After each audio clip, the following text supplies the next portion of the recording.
She tried to break him, but the human's courage broke. Her commander Zara Vex stood before the energy barrier that separated her from the human prisoner.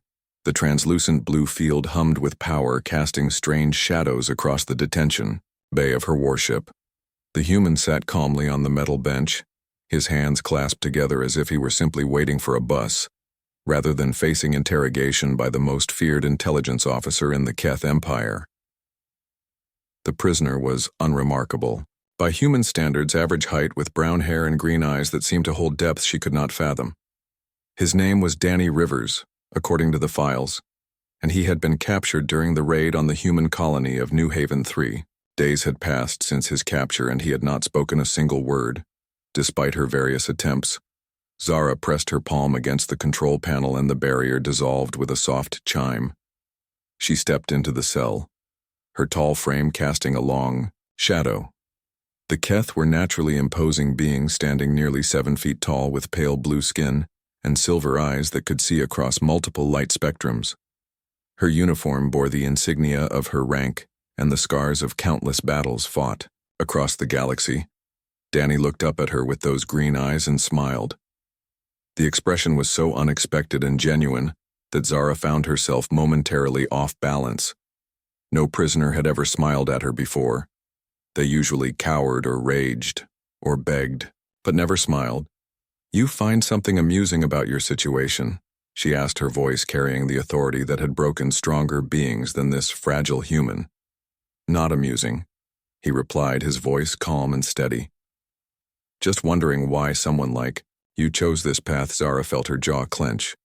The audacity of this creature to question her choices when he was the one locked in her detention cell. She had interrogated thousands of prisoners across dozens of worlds and species. Each one eventually broke under her methods. Each one gave her the information she needed to crush their resistance movements and bring order to the chaotic galaxy. "I chose nothing," she said, moving closer to where he sat. "The path chose me. I bring peace through strength, order through conquest. Your species will learn this as all others have." Danny nodded as if considering her words. Then he asked, "Do you sleep well at night?" The question hit her like a physical blow. No one had ever asked her such a thing. Sleep was a necessity, nothing more. She slept when duty allowed and dreamed of nothing but tactical plans and strategic objectives. "That is irrelevant," she snapped. He stood up slowly, his movements non-threatening but deliberate. "I used to have trouble sleeping," he said, walking to the small window that showed the stars beyond. "Before I became a teacher, I was a soldier like you. I saw things, did things that kept me awake at night." Zara watched him warily. This was not how interrogations were supposed to proceed. She was the one asking questions, extracting information, breaking down defenses. Yet somehow this human had turned the conversation around, making her feel like she was the one being examined. "You were military," she stated, rather than asked. "For 8 years," he confirmed, still gazing out at the stars. "Then I realized that destroying was easier than creating.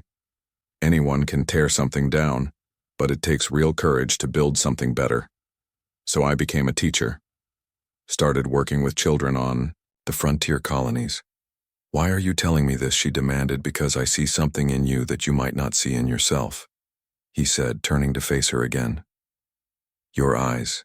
They are not the eyes of someone who enjoys causing pain. They are the eyes of someone who has forgotten what joy looks like."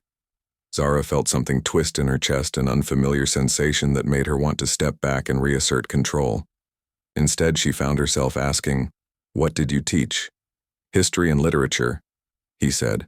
With that same gentle smile, the children loved stories about heroes and adventures. "I used to tell them that the greatest heroes were not the ones who won every battle, but the ones who chose mercy when they had the power to destroy." She scoffed. "Heroes are fiction. Reality is survival of the strongest. Maybe in your world," he agreed. "But in mine, we learned that strength without compassion is just brutality dressed up in fancy uniforms." The words stung because they carried an uncomfortable grain of truth. Zara had risen through the ranks of the Keth military by being more ruthless than her competitors. She had earned her position by doing what others could not or would not do. She had told herself it was necessary for the greater good of The empire, your colonies, fell in 3 days, she reminded him coldly. Your people scattered like leaves before our fleets. Where was your compassion then? Danny nodded sadly. Many good people died, he said.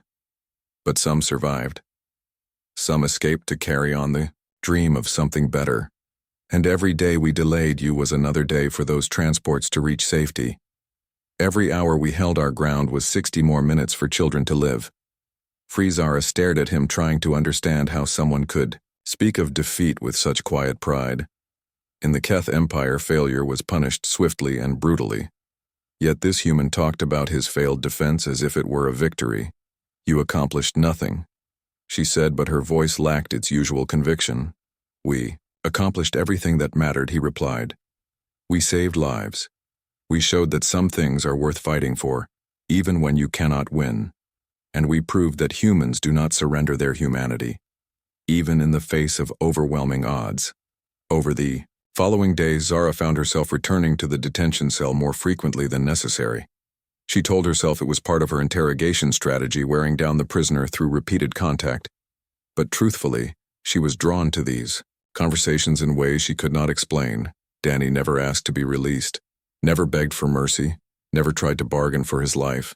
Instead, he asked about her childhood on the frozen world of Keth Prime. He wondered what dreams she had harbored before military service claimed her. He spoke of his students and the lessons he had learned from teaching young minds to question and grow. She began to tell him things she had never shared with anyone. The loneliness of command, the weight of decisions that determined who lived and who died, the growing emptiness inside her that no amount of victory could fill.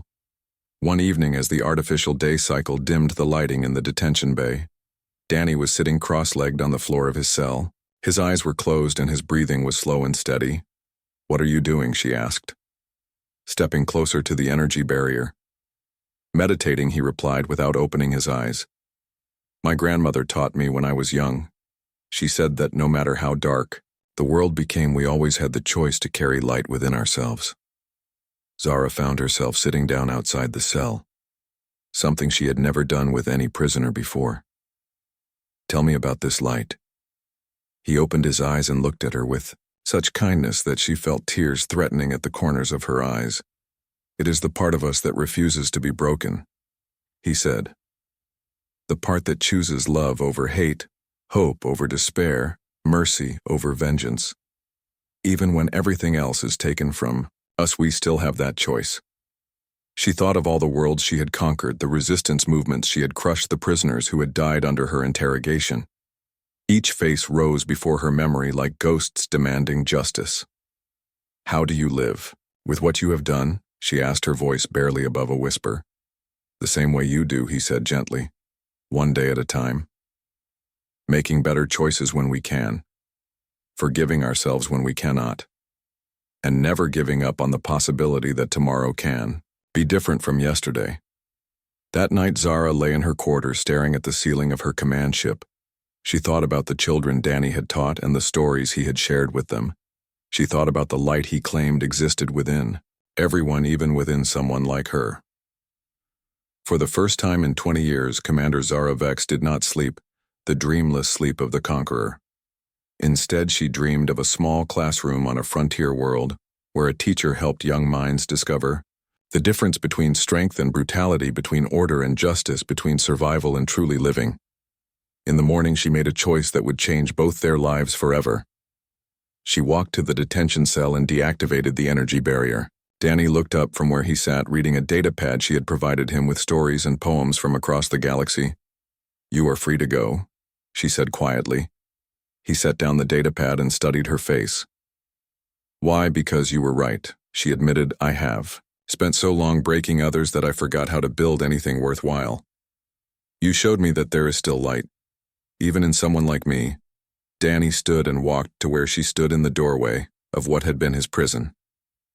For a moment they looked at each other across the gulf of everything that had brought them to this point. What will you do now? He asked. I do not know, she said honestly. But I think I would like to learn how to teach children about heroes. He smiled, that same gentle, smile that had first confused and then conquered her defenses. Then I know just the place to start. Together they walked toward an uncertain future, carrying within themselves the light that no darkness could ever truly extinguish.